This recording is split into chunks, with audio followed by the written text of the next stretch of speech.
In this video, we'll introduce qubits as the start of our quantum computing section. We'll start by discussing qubit representation, then we'll talk about single qubit states, and finally the block sphere. So, a single qubit can be written as a generalized quantum superposition of states. So if you have a qubit state psi, it can be written as A times the ket 0 plus B times ket 1, where A and B are normalized so that psi is normalized. So you have 1 is equal to the absolute value of A squared plus the absolute value of B squared. And A and B are complex constants, which can be written as A is equal to the absolute value of A times e to the I alpha, this being a phasor representation of a complex constant, and B is equal to absolute value of B times e to the I beta. Now you could say two qubits are identical if they're related by a complex constant with modulus 1. So A0 plus B1 is equivalent to A prime 0 plus B prime 1 if you can write this equivalent statement. That is, that they're A prime 0 plus B prime 1 times a global phase constant, phase factor e to the I theta, is equal to A0 plus B1. This is the global phase. Now the absolute or global phase of a qubit can't be measured, but a relative phase, e to the I phi, can be measured. So what's the relative phase? Well, the relative phase can be obtained by just writing down the quotient of A and B. So A divided by B is equal to absolute value of A divided by absolute value of B times e to the I alpha minus beta. And this can be represented as the relative phase factor. So A, absolute value of A divided by absolute value of B times e to the I phi. That's the relative phase factor. So the changing the relative phase in a superposition actually changes the superposition itself. So there's not an equivalence between A0 plus B1 and e to the I phi A0 plus B1, because you've applied a phase factor, a relative phase, to A compared to B. Now you can look at this in a schematic way as if you took the initial way that you decompose A and B from psi and rotated A around a spherical surface perpendicular to A, to the 1 ket. So the 0 ket is receiving a phase. The magnitude is not changing, B is not changing, but A is changing in direction. And this is the equivalent of applying a phase e to the I phi. If you were applying it to B, you would apply it in the other direction, but it's conventional to apply it to A.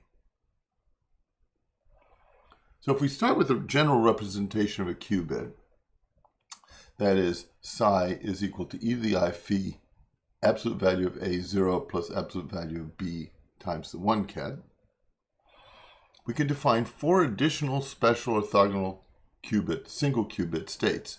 We already have 0 and 1, but we can define a plus qubit state as 1 over the square root of 2 times ket 0 plus ket 1. The minus is 1 over the square root of 2 ket 0 minus ket 1. The I state is equal to 1 over the square root of 2 ket 0 plus I ket 1. And the minus I state, which I've written as I bar, is equal to 1 over the square root of 2 ket 0 minus I ket 1. This plus and minus basis is also called the Hadamard basis, and sometimes you'll see it represented with arrows pointing diagonally upward and to the left and to the right, or sometimes the arrows point downward. You can also represent a general qubit as a function of two angles. And here we're using angles in spherical coordinates. These are not the same as the regular phases necessarily.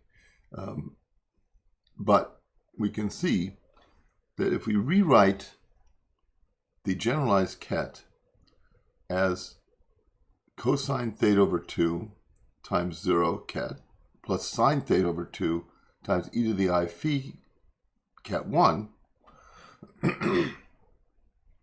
or as a vector, cosine of theta over 2 sine of theta over 2 e to the I phi, we can map any arbitrary qubit to a point on the surface of the Bloch sphere.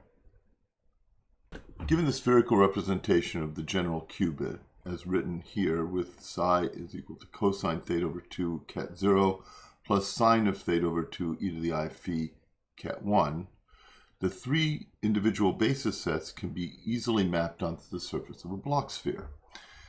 You put, along the z-axis, you put the 1 and the 0.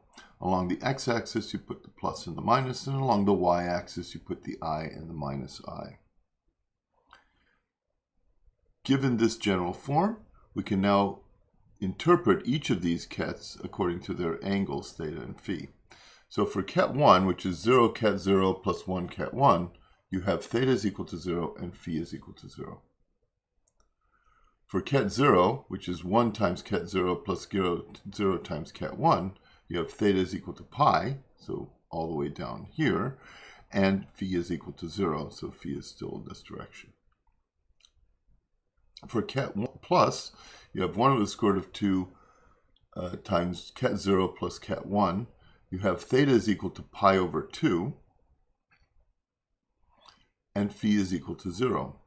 That means that when you take the cosine of theta over 2, which is theta over 4, you get 1 over the square root of 2. And this phi is equal to 0 means you're pointing in the positive x direction. For ket minus, you have theta is equal to pi over 2, but now phi is equal to pi because now you're all the way on the negative y-axis. For the I ket, you have 1 over the square root of 2 times 0 ket 0 plus I ket 1. And in this case, you have theta is equal to pi over 2. And phi is equal to pi over 2 because when you put pi over 2 into the e to the I phi, you get I in this direction. And you're over with phi is this point here. And the I bar, or the minus I, is 1 over the square root of 2 times ket 0 minus I ket 1. And that gives you theta is equal to pi over 2, and phi is equal to 3 pi over 2, or alternatively minus pi over 2 either way. So you could go all the way over to this direction, or you can go in the negative direction. Now the points on the surface are mapped out by these individual special vectors. But the points on the interior of the surface also have meaning, and they have specific meaning for quantum information processing.